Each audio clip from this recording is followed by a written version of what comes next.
혹시 이제 우리 신상한 박사님에게 도보 스님은 이제 책에서 화엄경의 일체법 불생, 일체법 불멸, 양릉여시의 재불상현전, 즉 일체 현상이 불생이고 일체 현상이 불멸인 것을 만약 제대로 알 수 있다면 모든 부처님이 목전에 나타난다. 이 경전구를 이제 성철 스님께서 인용해서 이것이 불교 전부라도 과언이 아니라고 이제 하셨다고 그러시면서 결국 확철대오해야 하고 확철대오하려면 화두 참선에서 오매일이하고 돈수해야 된다고 성철 스님께서 말씀했는데 중론에서는 어떻게 하면 불생 불멸을 알 수 있다고 나오는지 이제 물었어요. 그러니까 우리 신상한 박사님이 참선 수행으로 불생 불멸을 안다고 하는 건 논파로 일관하는 중론에서는 그런 주장은 말도 안 되는 소리라고 우리 신박사답게 이렇게 이제 얘기를 했어요. 그런데 화두서는 대종고에 의해 11세기에 등장을 했는데 중론에서 이를 논파했을 것 같지가 않은데 그런 거 아닙니까? 또 중론엔 불생불멸이라든가 해탈이라든가 어떤 지향점이나 방법론에 대해서는 전혀 언급이 없습니까? 일단은 이 대목을 얘기하면 중2 수준이 아니고 대학원 수준이 돼버리는데 주장은 없어요. 생이 있다고 그러면 그렇지 않다고 하는 것, 멸이 있다면 그렇지 않다고 하는 게 우리가 불생불멸을 이해하는 방법이에요. 근데 사람들은 태어나면 죽는다라고 이해를 해요. 그래서 생멸을 얘기할 적에 불생불멸을 생의 반대가 불생이라는 생각은 잘 안 해요. 부정이에요, 그냥 부정. 한문은 형이사학적인 주제를 다루기에 적합한 언어가 아니에요. 첫 번째 시제 변화, 격변화가 없어요. 그러다 보니까 시가를 위해 발달한 언어예요. 시가를 위해서. 그래서 개송을 한문으로 옮겨놓고 주석을 달다 보면 많은 부분을 놓쳐요. 중국의 삼론종인, 중간학파인 삼론종이 역사에서 사라지게 되는 배경도 이와 같고 유식학파인 법상종이 이대 이후에 사라진 이유도 이와 같아요. 대신에 단박에 깨닫는다고 하는 선종, 위주에 대한 발달은 회창법난 이후에 이제 지금 대세가 돼서 지금까지 이어지고 있죠. 그래서 우리는 이제서야 우리말로 생각하는 게 익숙해져 있어요. 글자를 한문으로 쓰고 생각은 한글로 하는 게 아니고 한글로 쓰고 한글로 생각하는 우리말의 시대가 드디어 이제 온 거예요. 그러다 보니까 산스크리트 원문을 우리말로 옮기고 비교역본 티베트 빨리어를 한문과 대조하는 역량이 이제서야 갖춰진 거예요. 그래서 저는 성철 스님 얘기가 뭐 몇 차례 반복되어 나오니까 제가 해석한 성철 스님 얘기를 좀 들려드리고 싶어요. 예전에 혹시 불교평론의 경언 논쟁 그 결론 정의 제가 쓴 거 기억나요? 그랬어요. 네. 죄송합니다. 읽어줬어야 되는데. 그 경의 행륜 논쟁에 대해서 하남 스님이 스승의 가르침을 새겨받으라고 얘기를 하셨는데 이후에 막행 막식을 하는 이 후학들이 시대적 조건, 후한 말기 시대에 살던 경허선 스승이 산수갑산 가셔서 서당 훈장으로 마쳤던 그 한생 자체를 보지 않고 자기가 필요한 막행 막식만 끌어들여오는 것은 바람직하지 않다고 제가 적었어요. 왜 이런 논쟁사들은 다 나한테 의뢰를 하냐면 국내에 걸친 데가 없으니까 양쪽에서 욕을 안 먹어. 밥그릇 걸친 데가 없으니까. 예, 그러니까 이런 원고 정따가 나한테 하는데 성철 스님의 시대를 보자고요. 이제 정화 시대가 끝나고 해인사를 중심으로 해서 당시에 한 집안의 기둥을 세우는 작업을 할 때예요. 기둥은 썩가래가 아니에요. 잡다한 걸 얹지 않고 똑바로 세우는 게 기둥이에요. 만약 도노 점수라든지 혹은 세속의 법칙이 통용되는 상가를 세운다고 했을 적엔 폐하와야 할 게 한 개가 아니라 2개, 3개, 4개로 늘어나게 돼요. 성철 스님이 이걸 끊어내신 거예요. 그럼 다음 세대 지금은 기둥이 섰어요. 썩가래를 넣고 다들 집을 만들 때요. 기둥만 옳다고 하면 집이 되겠어요, 안 되겠어요? 즉 이것이 조건에 따라 달라지는 큰 스승들의 가르침을 해석하는 방법이라고 저는 봐요. 그래서 이제 다시 돌아가면 각각의 역할은 다르지만 큰 길 하는 길에는 그 조건들을 구체적으로 자세히 살펴봐야 한다는 거예요. 그러니까 저는 다른 분들이 아마 도법 스님을 반대하는 분들이 이 책을 샀으면 저 베스트셀러 작가가 됐을 거예요. 근데 아무도 책 안 사. 그리고 욕을 해. 잘못됐다고. 저는 그건 이해를 해요. 책을 안 사는 것까지 이해를 해.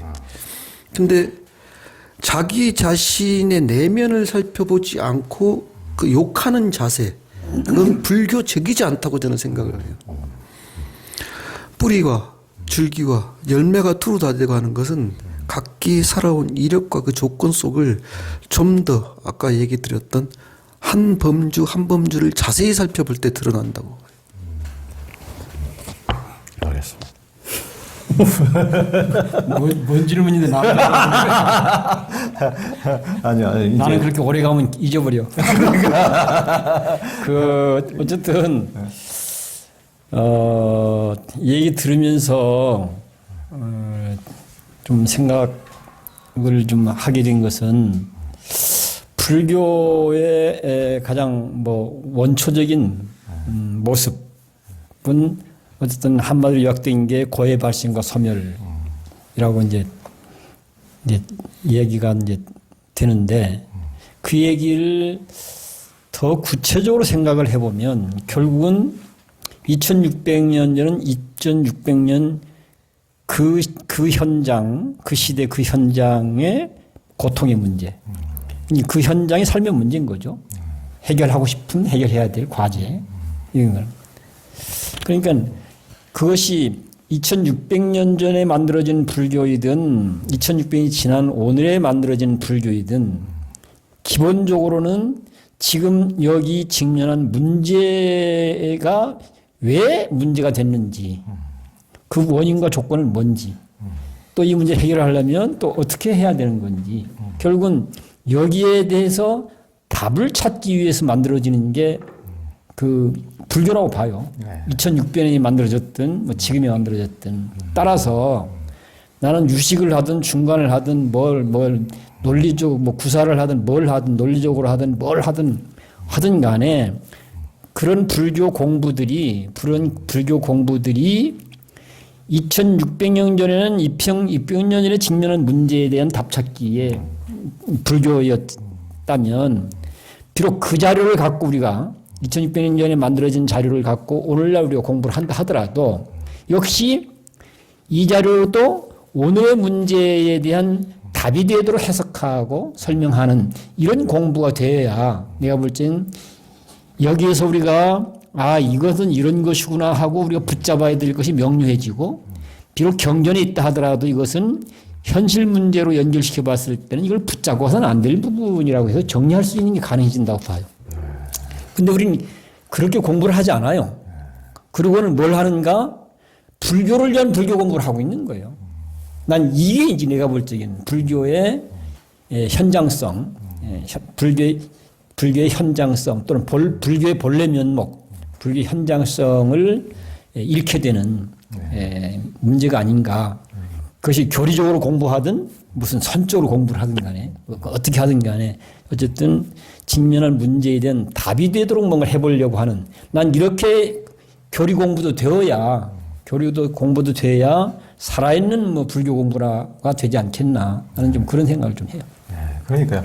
이게 목적을 안다는 것이 또 당위를 안다는 것이 굉장히 중요한데 당위를 모르고 그러니까 우리 예전에 꼭 선생님 탓을 한 건 아니지만 우리 선생님들이 수학을 이걸 내가 풀어야 될 이유, 영어를 해야 될 이유를 잘 얘기해 줬어야 조현이가 공부를 열심히 했을 텐데 진짜 안 할 만했죠. 왜 내가 이걸 해야 되는지 몰랐거든. 이걸 내가 왜 이거 풀고 앉아 있어야 돼?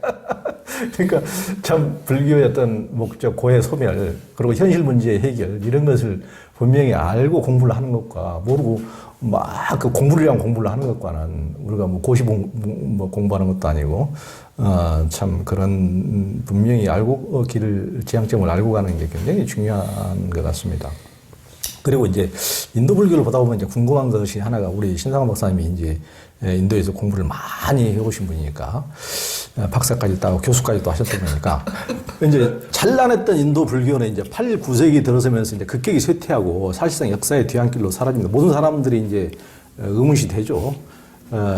그래서 이제 5세기 때는 세계 최대의 대학 나란다 대학이 위대했던, 저도 나란다 대학 가봤지만 지금도 하여튼 뭐 무너진 그 담벼락만 봐도 얼마나 대단한 대학이었는지 알 수가 있죠.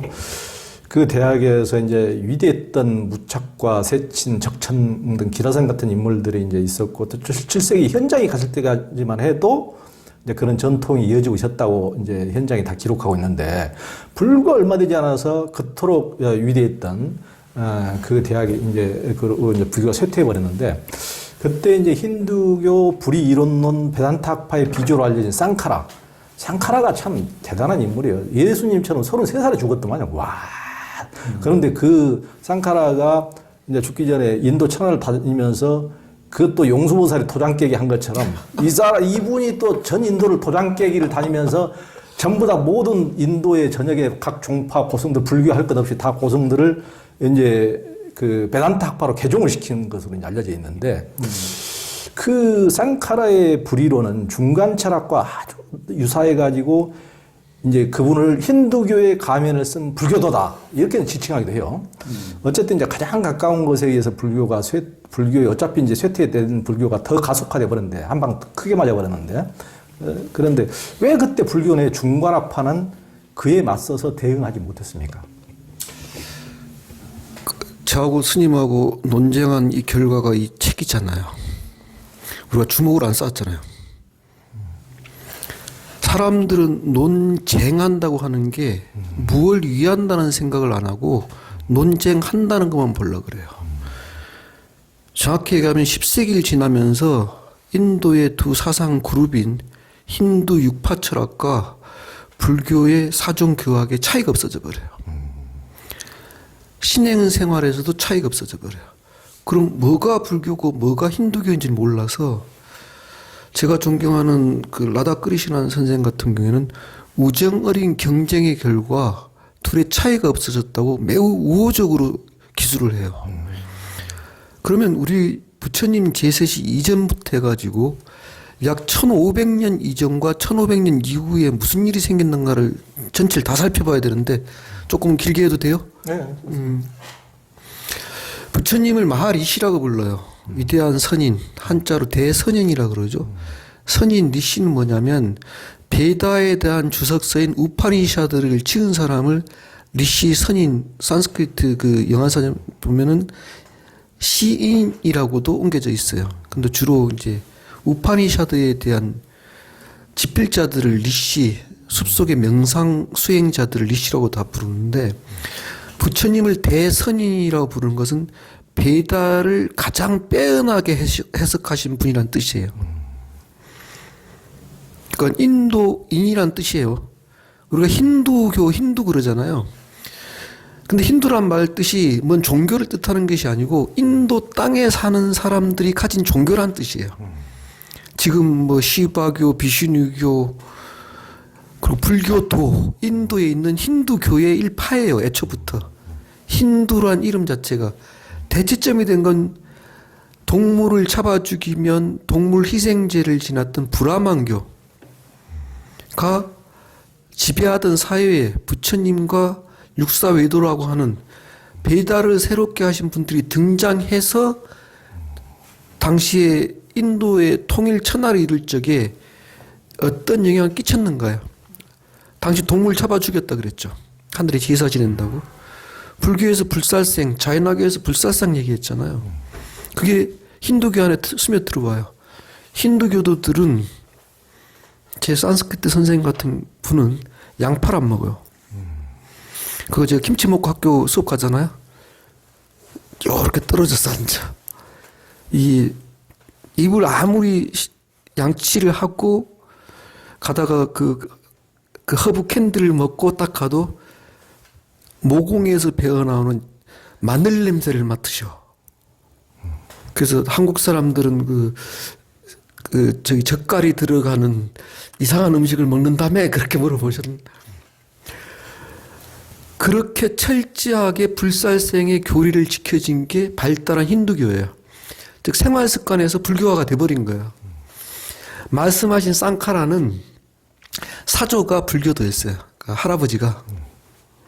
그리고 제가 중론에 나오는 팔불중도 연기 사상이 곧 콩이라고 정리한 것을 쌍카라가 속화시킨 게 범아이려 사상이라고 봐요. 범아이려는 배자 때부터 있는데 창조주와 나의 영혼은 분리되어 있고 결코 같을 수 없는 것이기 때문에 아트만이 창조주 브라만을 구현해내고 싶었다고 하는 게 힌두 육파 철학 가운데 숙론학파의 주요 견해였어요. 근데 쌍카라가 범아이려라고 주장해버린 순간 힌두교의 가장 큰 축이 무너뜨려져 버려요. 즉 힌두교도 불교도처럼 생각하게 되고 불교의 행태가 힌두교화 돼버렸으니 차이가 뭐가 있겠어요. 그래서 발달한 게 딴뜨라예요. 딴뜨라의 뜻은 생활불교란 뜻인데 요즘 이상한 거 주화들 하죠. 밀교의 그 관정들 주화들 하시는데 생활불교가 되고 생활 힌두교가 된 이상 교리의 반란 그 끝지점 논쟁이 끝나는 끝지점 불교와 힌두교는 동시에 타격을 받아요. 이슬람이 인도로 들어오는 거예요.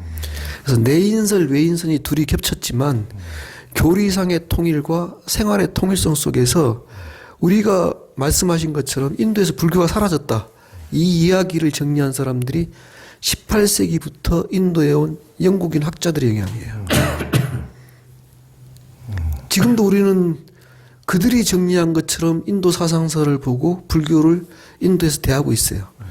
그 이후에 발달됐던 것, 특히 남인도에서 발견된 고고학적 발견, 북인도 특히 박트리아 지방은 러시아형이었기 때문에 그쪽 불교가 어떤지도 몰라요.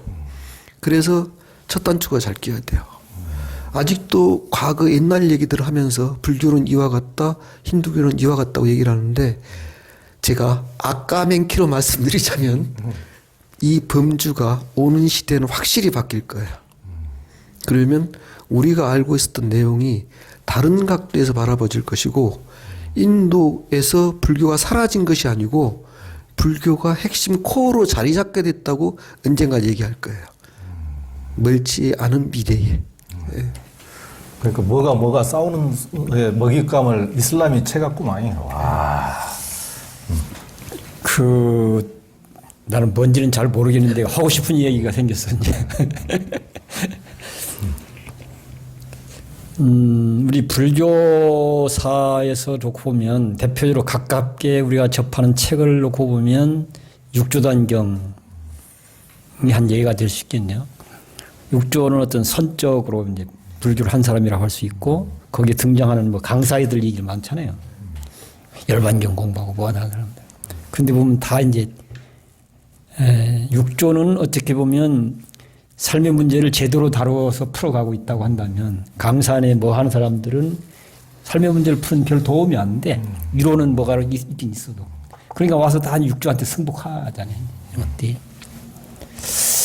이 장면이 지금 떠올랐는데 이게 뭔 차이일까? 하나는 선을 표방하고 있고 하나는 교를 표방하고 있다 하는데 내용적으로 결국은 선을 표방한 사람은 답을 설득력 있게 풀어가니까 교를 표방한 사람은 답을 못 풀어내니까 결과적으로 교를 표방해서 선에 승복하게 되는 이런 거잖아요. 그러니까 직면한 문제, 삶의 문제, 직면한 삶의 문제에 대한 답이 되도록 하는가 안 하는가가 핵심이라고 봐요. 이게 이론의 문제가 아니라 이론의 문제가. 그럼 아까 이제 상카라 얘기 나 잘 모르는 얘기인데 아까 이제 모든 불조의 말씀은 응병여약이다 했는데 이 응병여약의 논리는 바로 현장의 논리다 이 말이거든요. 현장에 답이 되는 논리다. 응병여약이라는 말 자체가 현장에 답이 되는 논리다. 이게 바로 이해될 수 있도록 실현될 수 있도록 증명될 수 있도록 이런 얘기단 말이에요. 그러면 이 응병여약의 사고방식을 기독교 또는 뭐 바라문교, 힌두교 이런 데 적용해 보면 어떨까? 나는 현장 문제와 연결시켜서 응병여약이 되도록 기독교 교를 갖다가 해석하고 설명해내고 또는 신두교를 갖다 해석해내고 설명해내고 그러면 대단히 많은 지점들이 만나고 공감되어질 수 있다고 봐요. 안 만나지거나 공감이 안 되는 부분보다도 훨씬. 이런 것을 뭐 요즘에 우리 지금 내가 볼 적에는 이제 오강남 선생 같은 경우는 심층종교라는 이름으로 설명하고 이런 점하고 이제 연결된다고 이런 것들이. 이제 그렇게 봤을 때 나는 이게 간디의 얘기가 우리가 좀 이 얘기를 좀 주목해야 되지 않나. 이것도 어디서 봤는지는 내가 지금 근거를 댈 수는 없는데 하여튼 상당히 강한 인상을 받았기 때문에 기억에 남는 거란 말이죠. 간디가 불교를 어떻게 부처님을 어떻게 평가하고 있는가? 부처님은 힌두교를 부정하거나 그런 사람 아니다. 보통 우리는 다 힌두교를 부정했다고 하잖아요. 이제. 그러면 부처님 그럼 뭘 했냐? 부처님은 힌두교의 비신적 요소. 이걸 아마 일반어로 하면 비진리적 요소. 비신적 요소를 누구보다도 투철하게 타파한 인물이다. 이렇게 평가해요. 그러니까 비진리적 요소를 힌두교 안에 있는 비진리적 요소, 비신적 요소를 누구보다 투철하게 타파하신 분이다. 그러면서 붓다야말로 힌두인 중에서 최고의 신두인이다. 이렇게 평가하고 있어요. 이거 어때? 간디는 어떤 종교로 보면 힌두교인인 셈인 거잖아. 근데 힌두교인인데 우리 성자들이 훌륭한 분이 많아 이렇게 얘기하는 게 아니라 힌두교를 정반대 대책점이 있는 부처님이 힌두인이 최고 신두인 평가합니다. 그리고 또 한 가지는 미얀마에서 초청을 받고 와서 법문을 하면서 한 얘기로 지금 기억이 되는데 거기에 보면 형식과 언어는 미얀마에 불교가 많이 살아있지만 불교의 참뜻인 내용은 오히려 인도에 살아있다 이렇게 얘기해요. 불교 언어, 불교 형식은 인도에 없지만 그리고 언어와 형식은 미얀마에 많이 있지만 정말로 열애가 뜻했던 불교의 그런 본질적인 그리고 사실적인 내용은 오히려 인도에 살아있다 이런 얘기를 하면서 뭔 얘기를 하고 있는가? 대표적으로 불살생을 예를 들어요. 그러니까 결과적으로는 누구들은 육식하고 있지 않냐 이런 얘기하고 있는 거예요. 불살생 얘기하면서.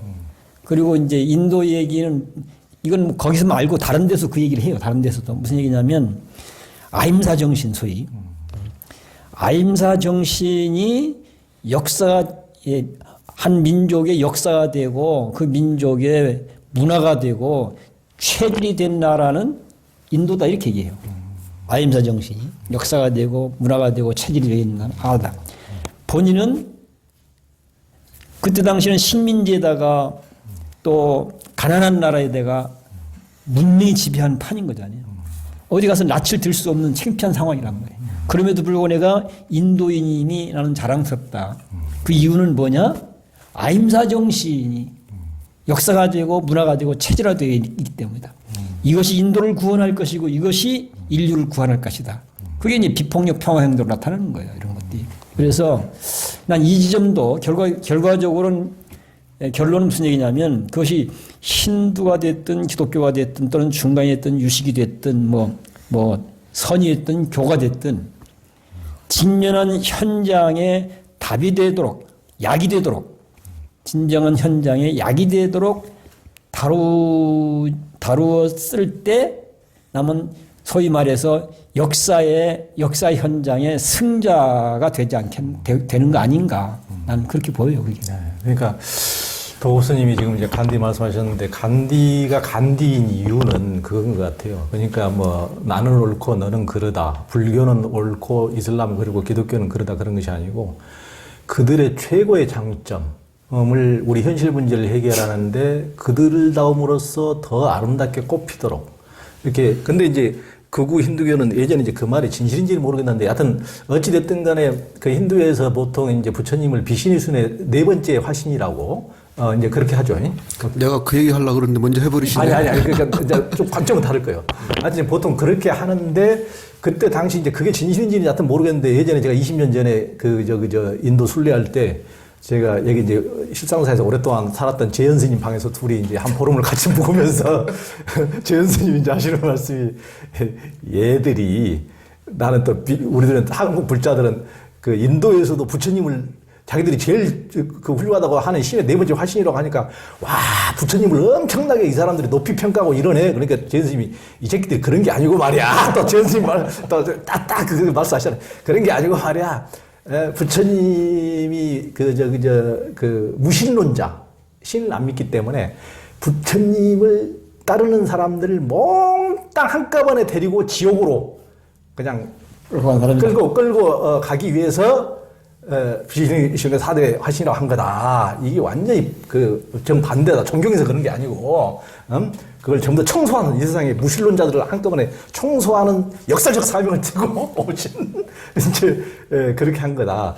이렇게 했는데, 간디는 정말 그런 식이 아니고 정반대로 지금 하는 거잖아요. 그러니까 정말 저도 이제 예전에 인도 순례할 때 그 논리 플랜이 딱 보고, 간디는 이제 자기 식구들끼리만 살았던 적은 한 번도 없고 남아프리카에서 이제 건너와가지고 계속 공동체 생활을 했는데, 간디가 간 곳이 몇 군데인가 봤더니 이제 한 16군데 돼서, 제가 항상 16군데 제일 꼭대기 이제 북인도 히말라야부터 남인도까지 간디가 간 곳을 거점으로 삼아서 순례를 했는데, 16군데 한 군데도 빼놓지 않고 이제 가고, 제일 오래 묵은 곳이 이제 세바그람인데, 세바그람에서도 보면은 제가 그래서 이제 간디를 한도 가는 곳마다 간디 채취를 느끼고 사진을 보니까, 한국에서 보면은 간디하고 제일 닮으신 분이 우리 도법스님.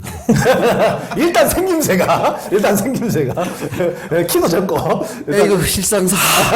일단 생김새가 그래서 이제 근데 그 이제 그런 종교에 대한 어떤 편협함도 없고 현실 문제를 이렇게 이겨내려고 이렇게 하는 것과, 거기서 세바그람에서 보니까 그 그때 간디를 모시고 살았던 바우 할아버지가 그때까지도 살고 계시더라고요. 바우 할아버지는 그 옆에 비노바의 아시람에 이제 살고 있었는데, 그래서 이제 간디에 대해서 생각나는 게 뭐냐, 이렇게 우리 간디 그 할배는 자비로웠지. 이제 그렇게 말씀하시던 게 이제 기억이 나는데, 그때까지도 간디 했던 기도 방식이 그대로 전해지고 있다. 새벽마다 새벽 4시에 딱 종치면 이제 가면은 세바그람 아시람 가운데 앉아가지고 전부 다 기도를, 온갖 나라의 잡기도는 다 해. 이거 아닙니다. 온갖 불교 기도, 힌두교 기도, 이슬람 기도, 또 그것까지 하더만 일본 또 남녀 호랭기교 그것까지 이제 다 하더만. 그래서 백화점 기도네. 다 하는데 마지막이 이제 정점이야. 마지막이 보니까 중론인식이야. 뭐냐? 마지막은 지금까지 했던 기도 다 소용없어. 아니다. 이게 아니다. 기도의 대미가 아니자야. 아니자, 계속 아니자. 이게 다 존중하되 이것조차도 자꾸 늘어지지 마라. 이게 이제 간디다움이 여실히 이제 드러나는 이런 거였는데, 그래서 지금 이제 얘기 나오니까 이제 간디가 그때 당시에 제가 이제 닮았다고 하는 부분이, 간디가 그때 당시에 그 비노바베는 이제 실은 간디가 스승인데, 비노바베는 이제 제작기고 나이로 보나 뭘로 보나 딱 19살 차이네 진짜. 거의 9살. 근데 비노바베는 거의 세상의 주요 언어를 모르는 언어가 없어요. 코란도 원어로 다 봤을 정도니까, 뭐 산스크리트, 팔리어 이런 거 말할 것도 없고 한문으로 말할 것도 없고, 아주 천재 중에 천재죠. 생긴 것도 천재고. 그러니까 나는 세바름보다 그 비노바베 아시람이 훨씬 좋더라고. 아주 저 수녀님들이 좋아서, 그는 이제 여자 수녀들이 주로 사는 그 바요 할아버지 몇 사람, 남자 몇 사람 외에는 수녀님들이 워낙 잘해줘가지고 나는 세바름보다 그쪽이 더 좋던데, 그 어떤 그 성자적 종교적 풍모가 더 비노바베에 있고, 그런데 비노바베가 강의를 하면 항상 간디가 와서 들었어요. 그러니까 자기 한참 제자뻘인데 비노바베가 이제 그 우파니샤드에서 강의를 하는 걸 쭉 듣는다고. 그래서 이제 항상 그것도 도읍스처럼 제일 앞자리에 제가 앞자리에 와가지고 이제 딱 듣고 하는데 어느 날 안 오는 거야. 하루도 안 뺏고 듣던 분이. 어느 날 안 와가지고 이제 비노아베가 이제 그 방을 찾아가가지고 아니 선생님 무슨 일입니까? 왜 저희 강의가 마땅치 않아서 뭐 그런 게 있었습니까? 그랬더니 아니, 그게 아니고 이제 이제 우파니샤드의 어떤 부분을 어떤 감관을 어떤 이제 우리의 이제 감관 감수작용을 이것을 이제 멈추고 이걸 해야 된다는 대목이 나오는데 그것을 내가 현실에서 이것을 적용을 하고 해보려고 그러니까 안 돼서 지금 그것을 계속 해보고 있는 중이다. 진도만 나가면 뭐하냐. 지금 안 돼서 내가 지금 그게 안 돼서 지금 그러는 중이다. 그랬다는 얘기가 나오거든요. 그래서 역시 간디다. 그래서 이제 그 대목은 굉장히 이제 실천적인 측면. 그래서 이제 우리 도스님을 제가 이제 간혹 이제 한국의 간디로 제발 좀 그랬으면 좋겠어요.